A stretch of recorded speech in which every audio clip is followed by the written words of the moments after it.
चलिए अब देखते हैं हम लोग हानि। ये हानि क्या होता है?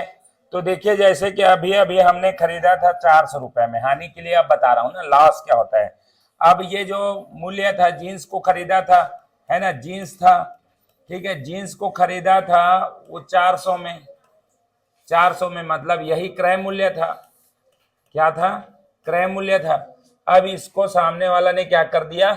बेच दिया। मतलब अगर 400 में है ना, अब उसको मजा नहीं आया, समझ नहीं आया, ठीक है, 450 रुपए, 400 में खरीदा था, उसको 350 रुपए में बेच दिया।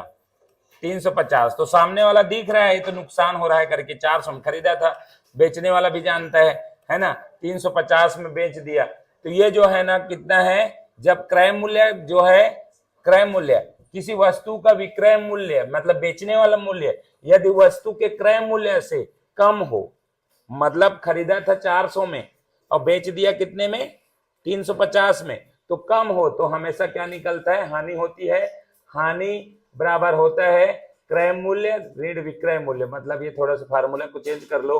हानि का मतलब ये हुआ, हानि बराबर क्रय मूल्य अधिक होना चाहिए, क्रय मूल्य अधिक होना चाहिए और विक्रय मूल्य कम होगा, तो खरीदा वाला मूल्य जो है ज्यादा और बेचने वाला मूल्य कम होगा, तो हमेशा क्या होगा? हानि होगा।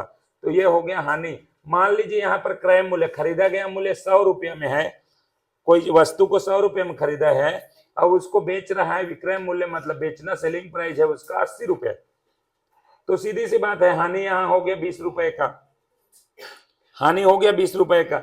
अगर मेरे को हानि प्रतिशत निकालना है तो हानि प्रतिशत का फार्मूला क्या होगा? हानि प्रतिशत बराबर हानि कितने का हुआ वो और यहाँ पर क्रय मूल्य। मैं पिछले में लिखा था, हाँ, क्रय मूल्य, लाभ और हानि हमेशा किस में निकलेगा? क्रय मूल्य में, और इंटू 100 करोगे तो हानि प्रतिशत निकलेगा। तो ये हो गया हानि कितने का हुआ, तो यहाँ पर देखो 20 रुपए का हुआ, ठीक है, और क्रय मूल्य कितना था? 100 रुपए का, इंटू 100 कर दोगे तो ये 0 0 कट जाएगा, 20% इसका राइट आंसर आएगा। 20% का क्या हो गया? नुकसान हो गया। अभी मान लो कि मैं इसमें निकालू हानि प्रतिशत कि 50 रुपए, 400 रुपये में सीपी 50 रुपए, 400 एसपी जो है कितना है? 350, तो हानि कितना हुआ? तो हानि बराबर कितना होता है? क्रय मूल्य कितना था? क्रय मूल्य माइनस विक्रय मूल्य। क्रय मूल्य 400 था, विक्रय मूल्य हो गया आपका 350, तो हानि कितने का हो गया? 50 रुपए का। अब मेरे को हानि प्रतिशत निकालना है। हानि प्रतिशत बराबर हानि कितने का है? कितना है हानि?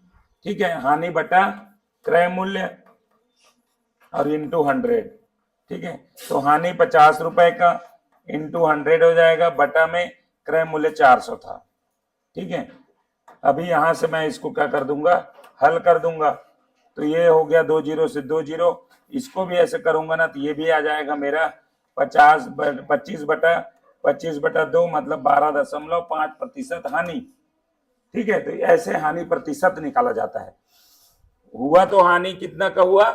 हानि हुआ था 50 रुपए का, लेकिन हानि प्रतिशत अगर बात करूं, हानि प्रतिशत अगर बात करूं तो वो जो है 12.5% का हानि हुआ। बात समझ में आई? ठीक है, तो ये घड़ी है, घड़ी को लेने के लिए हम लोग गए, अंश गया, तो वहां पर आपको देखा कि घड़ी के उसमें एक तो ऐसा चिपका के रखा है, इसमें लिखा है 800 रुपए, तो ये जो लिखा है वो है अंकित मूल्य। दूसरा दूसरा अब ये अंकित मूल्य है, ठीक है, ये क्या है? ये अंकित मूल्य। देख के समझ में आ गया। अंश बोला, इसको दुकानदार को बोला कि कितने में मिलेगा? क्या बोला? कितने में मिलेगा? 800 का तो है, कितने में मिलेगा? तो क्या बोल दिया? एकदम फाइनल, मतलब डिस्काउंट करके मैं पूरा आपको कितना दे रहा हूं? 700 रुपए में दूंगा। क्या दूंगा? 700 रुपए में। अंश खुश हो गया, 700 रुपए दिया, है ना, 700 रुपए में खरीदा, मतलब इसको मिला, ठीक है, कितने में मिला? 700 रुपए में खरीदा। खरीदा किसने? अंश ने खरीदा। तो ये जो 700 रुपए है वो कौन सा मूल्य है? क्रय मूल्य है, मतलब कॉस्ट प्राइस है, कॉस्ट प्राइस एससीपी बोलते हैं ना, कॉस्ट प्राइस, खरीदा गया मूल्य। ध्यान से देखो ना, खरीदा गया मूल्य। अंश ने घड़ी को कितने में खरीदा? 700 रुपए में खरीदा गया मूल्य कहलाया। ठीक है, आगे बढ़ते हैं। आगे देखिए, अब अंश क्या करेगा, उसको ला के दिमाग में आया कि मेरे को क्या करना है, इसको अब बेचना है। मेरे को समझ में नहीं आ रहा है, यूट्यूब में देखा या गूगल में देखा तो और कम रेट में मिल रहा था और अच्छा वाला मिल रहा था। तो अंश बोलता है इसको मेरे को बेचना है।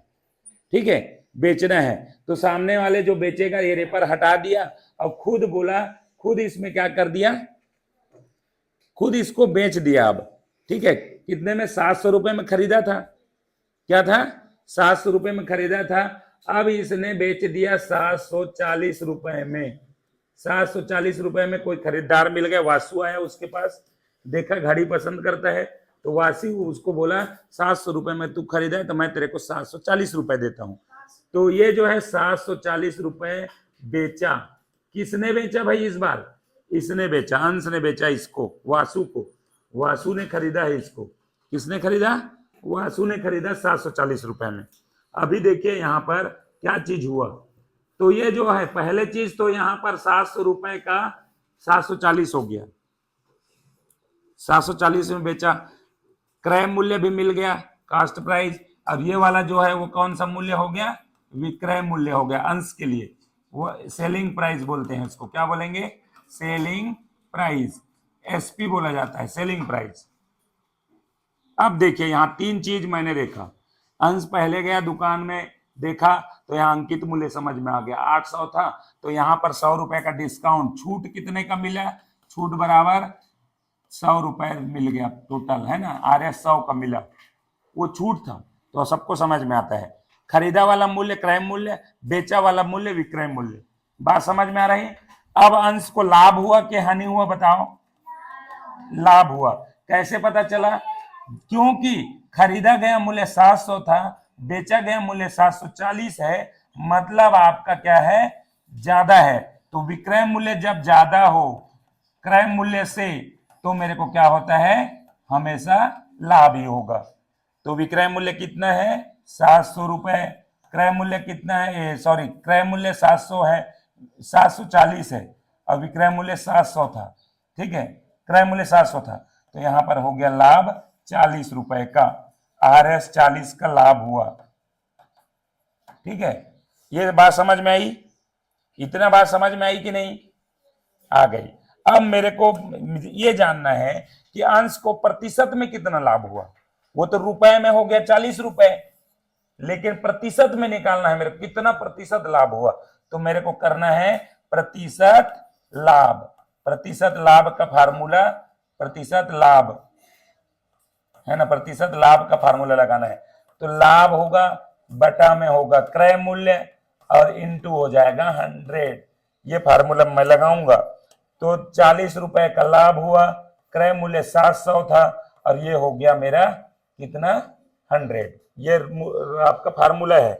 इसको जब मैं हल किया तो मेरा आंसर आ जाएगा 2 जीरो 2 जीरो गया, 40 बटा 7 है, मतलब इसको मेरे को 7 पंचे 7 से भाग दूंगा, 40 को 7 से भाग दूंगा, 7 पंचे 35, 5 बचा और 7 सत्ते, है ना, यहाँ 5 बचा, पॉइंट लगाऊंगा, जीरो लगाऊंगा, 7 सत्ती 49। तो ये अपना 2 अंक में लिख सकते हैं 5.7% का लाभ हुआ। कितना का लाभ हुआ? 5.7%। अगर यहीं से अगर अंश को समझ नहीं आ रहा है, कोई बेचे दुकानदार थोड़ी है, वो तो अच्छा हुआ वासु मिल गया, 740 में 40 रुपए एक्स्ट्रा देके खरीद लिया, लेकिन इसको नहीं समझ आया तो ये क्या करेगा? किसी की दोस्तों से पूछेगा। क्या पूछेगा? दोस्तों को पूछेगा, यार 700 का है, मैं 700 में खरीदा हूं, भले आपको नहीं समझ में आएगा तो मैं आपको क्या कर देता हूं, 100 रुपये का डिस्काउंट दे देता हूं। अब मेरा तो नुकसान तो हो ही गया, मेरे को मजा नहीं आ रहा है, तो क्या करेगा? अंश जो है इसको बेच दिया। विक्रय मूल्य कितने में बेचा? 600 में बेच दिया। तो यहां पर नुकसान कितने का हुआ? अंश को 100 रुपए का। इसी नुकसान को बोलते हैं हानि। नुकसान बराबर 100 रुपया, यही जो है हानि है। हानि कैसे निकला? हानि बराबर जब क्रय मूल्य अधिक हो, क्रय मूल्य माइनस विक्रय मूल्य हो तो मेरे को हानि होगा। बात समझ में आ रही है? हानि होगा। तो ये जो है हानि जो है ना इस तरीके से हुआ मेरा, ठीक है। हानि क्रय मूल्य कितना था 700 था, विक्रय मूल्य कितना है, बेचा कितने में 600 में, तो 100 का हानि हो गया। हानि कितने का हुआ जी? हानि हो गया 100 रुपए का। अब मैं यहीं से हानि प्रतिशत निकाल दूंगा, तो हानि प्रतिशत बराबर होता है हानि बटा में क्रय मूल्य और इंटू 100। हानि मिला 100 रुपए का हुआ है ना, और क्रय मूल्य कितना था 700 था, और इंटू 100। यहां से मैं काट दूंगा 2 जीरो से 2 जीरो, ठीक है। 7 से जब 100 को भाग दूंगा तो 7 एकम 7, 3 बचा, 7 चौक 28, 2 बचा, दशमलव लगाया, 0, 7 एकम 7 दूने 14, और यहाँ पर 6, 7 आठे 56, तो 14.28% की हानि हो गया। कितना हो गया?